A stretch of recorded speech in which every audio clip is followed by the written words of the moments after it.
As you can see, I have this Mark IV completely torn apart. The reason for that in this video is because all the foam on the blend doors is blowing out of the dash. This is a super common problem on Mark IVs where the glue deteriorates over time, little bits of foam come off, they fly out of the vents. The real issue is your heat and air conditioning no longer work properly. This door here is meant to direct airflow. As you can see, these doors have holes in them, and when the foam comes off, it allows air to just pass right around the door. Now there's a handful of ways to fix this. The way we're gonna talk about today is, I think, the best balance of not having to take the car completely apart, but still doing a good job fixing the blend doors and avoid having a disaster of trying to fight behind the dash in order to get this repair done. I've tested a handful of other ways, and while I feel like it works, I didn't find the fighting the dash pieces or the heater box pieces behind the dash worth the time and effort. And I know, like, nobody wants to take the dash out, so it can be done.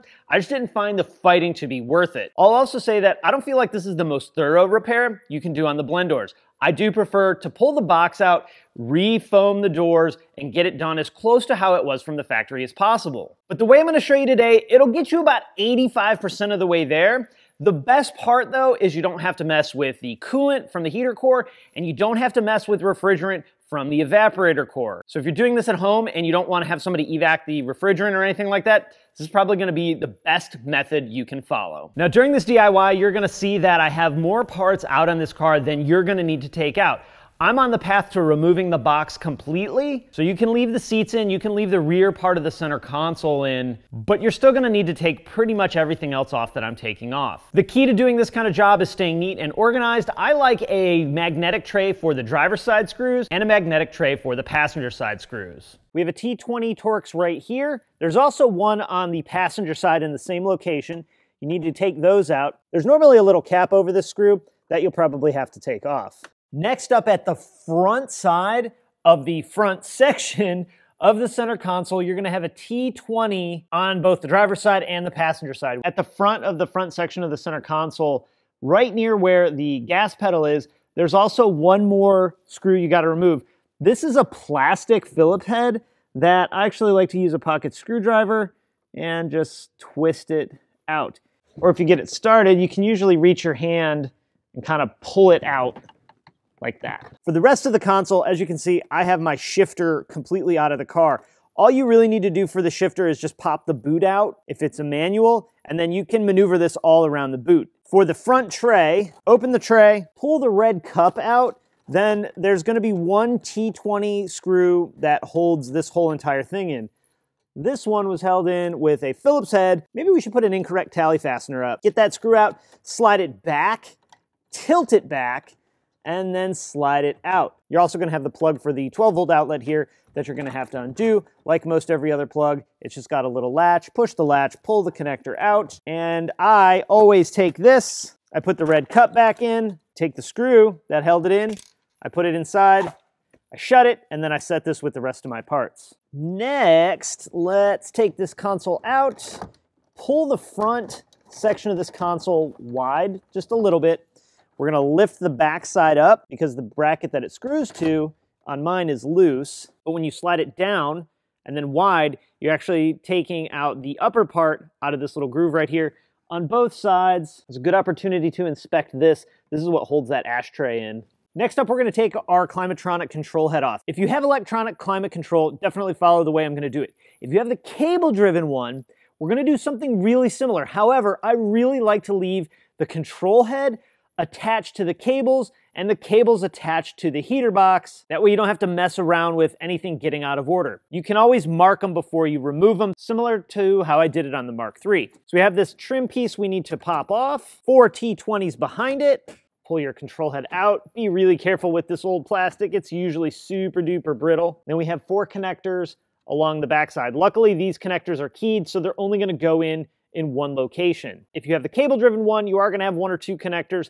You're gonna disconnect those, but take the control head and push it back like that and leave it in the car. We'll also take this opportunity to clean some of this nasty stuff out of the little vent and fan inside of this unit. Look at how gross that is. Oh, I'm touching it with my bare hands too. Gross, Charles. Why would you do that? Tuck your wiring back in, We can pull this little trim cover off. There is one screw back behind there that I'd like to take out. Then I'm going to take these 4 and put them back in. 4 less screws for us to have to worry about. When it comes to the radio, you're going to need some radio keys if you have the factory radio, or however your aftermarket radio is set up. I'll drop a link to the video I did going through the entire radio removal process, but the short way is with radio keys, put them in each 4 corners till the keys click, and then slide the radio out. You should have an antenna connector and one of these quad lock connectors like this. May have some extra on the quad lock too, another connector that this one right here. Next up, let's get our glove box out. Open your glove box. You have 3 screws across the top that need to be removed. I'm kind of going back and forth between this hand screwdriver and the power tools. Some of this plastic gets really fragile when it gets old, and hitting it with a power tool, that can be the final thing that breaks it. So we'll take those 3 out. I usually throw these in the glove box. Down at the bottom, you also have 3 screws that need to come out. We got to get this cover here on the side off. Trim tool. Open your glove box. Trim tool between the glove box and this little door. Be real careful here. You don't want to bust this. There's clips back behind it. And definitely where it's real thin, like up at the top, super careful. Got a clip caught. So we're gonna end up destroying. No. Be real careful, and then shoots it across the shop. So here's what was going on. This slides into this channel right here, and what had happened was this top part of the clip was hooked in, so that's why it wouldn't come out. Now this is not like a structural or a really super significant clip, so for this one, I think we can just bend that back and it should be just fine. There's one more screw that we have to take out, right below where the climatronic unit is, right here. When we take that out, the glove box may fall, so I usually hold it up with my other hand. You can see a little bit of plastic there fell off. We'll put this bit of plastic and this screw back in the glove box. That way we can make this repair before we put it back together. Okay, that's it. Now what we're gonna do is we're gonna slide our glove box forward, or I guess technically backwards, towards the passenger seat. You have your connector for the light. Now attached to this glove box, you may also have a little hose that goes to your HVAC system to heat and cool your glove box. This car doesn't have that, so we don't need to worry about it. Let's move on. Next, let's move over to our driver's side and get our steering wheel and this kind of stuff taken out. First thing we're gonna do is we're gonna take this trim right below the instrument cluster, one hand on the left side, one hand on the right side, and you're probably gonna have to pull it kind of hard, straight back towards you. There's 2 tabs that clip actually into the instrument cluster. Next, we're going to take either a long Phillips head or a Torx driver, depending. There are 2 different screws for the screws that go up into the top part of the clamshell. We're gonna remove both of those screws. Then we're gonna take this upper clamshell trim, pop it up, and swing it like this. It has to swing out of the bottom one on the front side. We can go ahead and remove that. Next, we're gonna be taking off the airbag. So if you didn't already disconnect the battery, go ahead and disconnect the battery. We're gonna turn the ignition on. Nothing should power on because our battery's disconnected. Rotate the steering wheel 90 degrees. Then what I do is I actually take the key back out and lock the steering wheel. Next, we're gonna take our special custom Stage 5 VAG airbag removal tool, and we're gonna remove the airbag. You're gonna take your bent screwdriver. At the back of the steering wheel is a small hole right in line with where the horn button is. Once you have that screwdriver through that hole, the goal is to compress the spring to release the tab. Usually if you take your other hand and push the airbag in like you were wailing on the horn, you can release the airbag. Once it's popped loose, turn your ignition on, rotate the steering wheel 180 degrees, lock it, and do the same thing. Even though this job has a lot of stuff we're taking off, this is really the only part that's kind of hard to do. The rest of it's just nuts and bolts, but this can be tricky. Once both sides are popped loose, I like to put the steering wheel back straight. We're gonna pull the airbag away from the steering wheel, turn it around, and we have our connector. Just pull that connector out. We're gonna go set our airbag in our pile. When you set the airbag down, you need to set it like this, with the emblem facing up. That way, if there's some sort of weird unintended activation of the airbag, the bag whoosh, goes that way, instead of the bag going down and shooting this up in the air. As cool as it is to see these go off because they go about 2 stories high, you don't want that to happen like in your garage. So make sure you set it down this way and set it somewhere safe that nobody's gonna trip over it. Next, what we're gonna do is we're gonna pull some of this sheathing back or this foam isolation back. We're gonna disconnect this connector to the clock spring. We're gonna grab our triple square bit and remove this nut right here. This is a number 12 triple square that you're gonna need. You also need one long enough so that when it is in the fastener, your wrench doesn't run the risk of hitting the steering wheel. Make sure your steering wheel's locked. Loosen this nut. Go ahead and take it out. This used to be a weird nut where like you could use it 5 times, then you had to replace it. Then sometimes it becomes a one-time use, kind of depending on where in the repair manual you look. Now you'll notice that on the steering column shaft and on the steering wheel, there is an indicator mark right here and right here. Not all of cars have this. What I do just to make doubly, triply sure that the steering wheel goes back on in the exact orientation is I'll just put a mark where the indicators are. Then I'll do one more in like a super random time, like way down here at 4 o'clock. That way, if anything gets turned around, at least my steering wheel to steering shaft in the column are gonna be lined up. Once that's done, of course, make sure you're disconnected. You can just wiggle the steering wheel right off. Next, we got 2 Phillips head screws that are in these little recesses here. One of only a handful of places the Mark IV has a Phillips head. Next, we got 3. We got to remove from up underneath the lower part of the clamshell here, or steering column trim, as some may call it. 2 that hold on the steering wheel adjustment handle. Then push the adjuster handle down and slide that piece off. I actually take these and I put them right back in. And there's one more right up in the recess here. Once you have those out, we can take this lower clamshell off. You have to kind of peel it off. Go ahead and lock your steering column trim adjuster up. Slide it forward. While you're sliding it forward on the ignition switch side, you got to kind of pull it away and around the ignition switch. Once you have it off of the clock spring, then take it, slide it down, slide it forward of the car, and you can slide it right out. Next, we're gonna remove our instrument cluster. There are 2 T20 screws that hold that cluster in. My cluster is getting hot rodded, so this is just a dummy cluster. You can see one and then one on this side. You will also have to disconnect the 2 connectors at the back. To do that, you're probably going to have to pull the cluster out as far as you can, swing it to one side, and then reach your hand back behind to disconnect it. These connectors have a lock on them. So what you need to do is you'll have to push this little tab down. So you push that down. With that push down, like that, you swing the purple lock up, and then you can just pull the connector out. You gotta disconnect both of those, of course. Okay, let's keep on. We're gonna take off the fuse panel cover. If you still have the door on here, you can leave the door on, or you can pop the door off. I usually pop the door off, reach my finger back here in the opening, and pull it off. It comes off just like the one on the passenger side did. Next, we're gonna remove the 3 screws along the bottom side of the dash panel. Mine are actually missing, so I'm not gonna remove them. This, you have to kind of lift up and then peel down. These 2 studs go through these 2 holes right here. This is broken too. I guess we'll just leave this screw here, but there is another screw right here. Then you can take this panel, kind of pull it back towards the back of the car. It's held in kind of like the outer side of the glove box was with these clips. All right, next up, we're gonna deal with our turn signal stock assembly. Before we do anything here, I like to take a piece of masking tape and tape down the rotating part of the clock spring.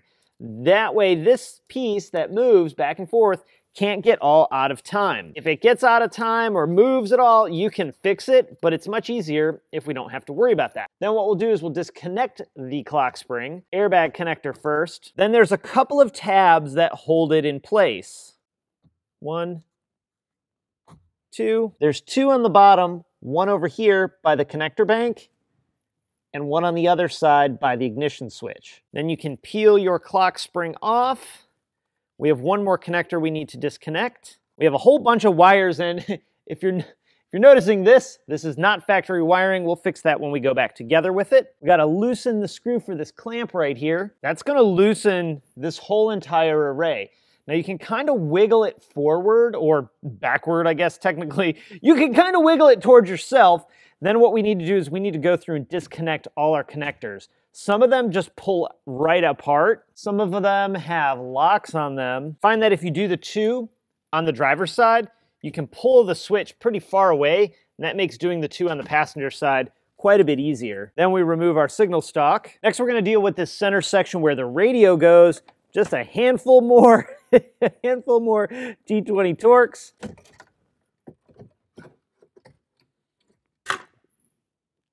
Make sure you deal with your wiring for the radio. Next, we're gonna get all of our switches in this vent array out. Go back behind, which is why I like to have the radio thing out. And you can just pop them out like that. If you find that you end up with a clip in your hand, try and remember which switch it came from, because you're gonna wanna fix that before going back together with it. Not a bad idea once you have all the switches out to snap a picture of how the connectors go. They pretty much are keyed so they can't plug into other places, but actually this defrost one can plug into the ESP button. Go ahead and get that whole harness down and out. You could also, if you wanted to, pop these switches back where they went. On the driver's side, we're gonna start with this lower metal bracket here. From the factory, there's two different style fasteners that hold this bracket on. There's the T25s and the T20s. The T25s are gonna be fine thread screws. Someone has been in here on mine and installed Phillips head screws, which are not the right deal. Hopefully that won't be problematic going back together. So I can tell you this T25 that I'm removing here, probably supposed to be a T20. If you put a T25 in a coarse thread T20 screw hole, this is what you usually end up doing. You end up bending the retaining clip. It's not a big deal, you can bend them back. If you see this where you're gonna put a screw in, this is typically, anyway, the T20 coarse thread. If you wanna make extra sure that you get the T25s back in their correct location, since there's fewer of these, before you take it out, take a paint marker and just put a paint mark on the metal piece right here. That way you know for sure where the T25s went, and it may make reassembly a little bit easier. Whatever you gotta do to make sure you stay organized and go back together correctly, go ahead and do that. We have a T25 here where the instrument cluster went. Next, let's get these two switches disconnected. To remove most any Volkswagen headlight switch, the way you do it is you push it in. You can see it dropped in 1/2 centimeter. Twist it. It's only gonna twist mid-position between off and headlights on. That's as far as it'll go. Then grab the knob and pull it straight out. Then you can push the tabs on either side of the connector and unplug it. Push in, twist, that's as far as it'll go, and then pull the switch out. Push our connector back through. Now you can reach your hand back behind, push the rheostat out, and disconnect that. Handful more T25s, 2 holding the dash in, and 2 holding the fuse panel to the dash. These are going into metal, so I don't mind using a power tool here.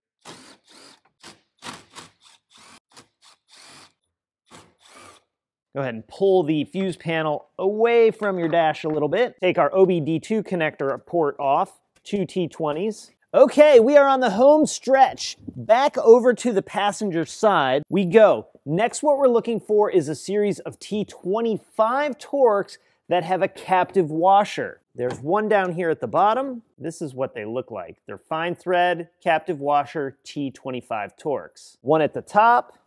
Now, some cars also have lighting for the vents. If you have lighting for the vents, you're gonna have to reach back in here and disconnect the light for the vents. Our next T25 is gonna be right here, just next to where the radio was. Next, we gotta pop the sensor off the front center of the dash. There are some cars that don't have this, but if yours does, we need to take it off so we can disconnect it. Take your trim removal tool and go just outside of the whole little area that's filled in where the sensor is at. I found it easier to go from the passenger side. Just try and get underneath it and gently wiggle it loose. Then pull the connector up enough and go ahead and unplug it. This is definitely a connector you don't want to forget to fish back up through. So you want to put this piece somewhere that you'll remember to take care of it before getting the dash completely locked into place. Next up, we're going to gently wiggle the dashboard away from the car just to make sure that we didn't forget something like a wire loom clip or a hidden screw or something like that. Next, let's get this side bracket out of the way. 3 13mm fasteners. Similar to on the passenger side, we have this bracket right here that we need to deal with. 3 13mm bolts. Okay, so once the whole dash is out of the way and I have some connectors tucked up to the side, this is what we're gonna be looking at, and we're gonna be focusing in the center section right here, where this duct is and this piece right here. Our blend door lives right behind here. We're gonna take this top part off first. This just kind of pulls up and away. So you're gonna kind of lift the top part up and towards the back of the car.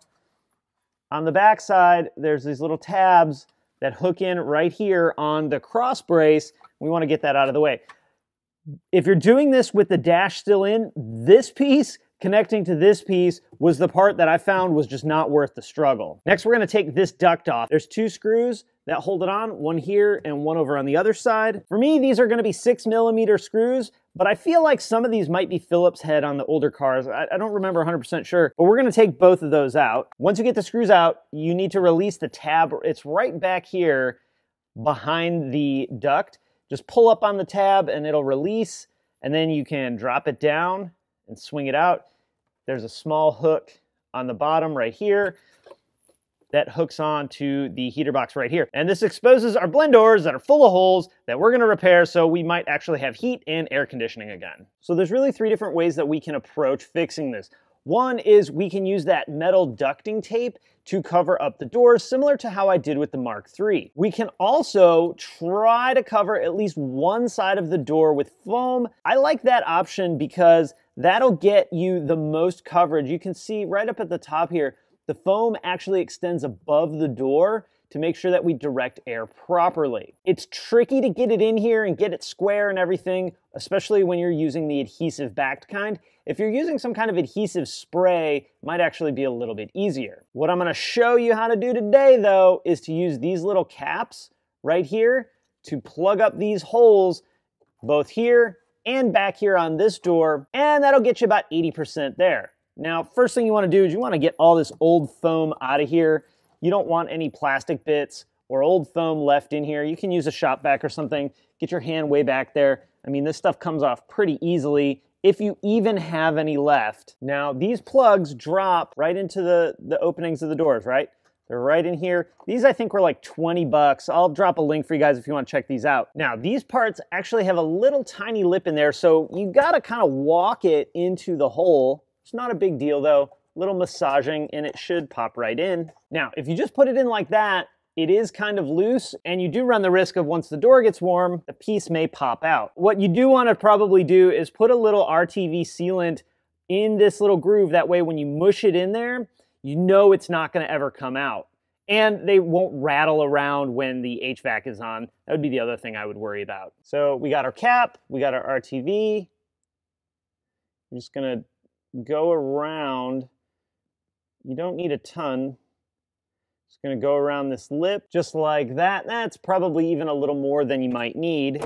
Just take that. I got some excess RTV on there. If you want to clean that up, definitely worth considering. So do that for all 4 of these and all however many, 10 or so that are back here on the back side. Something else that it's important to pay attention to, these grooves right here are actually 2 different sizes.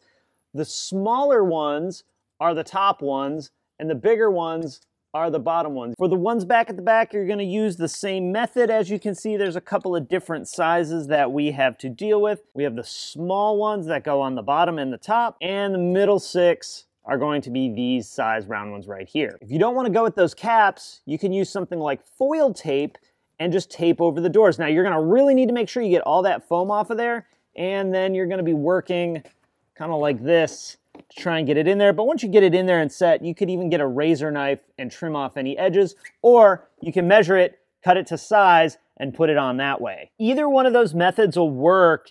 Just depends on whether you want to buy the tape or you already have it, or you want to go with these plugs. I actually really like these plugs. I think they do a pretty good job sealing up the door, as good as the tape will do anyway. Again, this is about an 80%, but it means you don't have to evac the refrigerant and deal with coolant, and you can really leave just about everything plugged in the car. And going back together, you want to start with this duct. Make sure this hook is hooked down at the bottom It should stay in place, clipped up at the top. Put your 2 screws in, put this duct in here, make sure it hooks into the bracket at the top. This should be mostly sealed.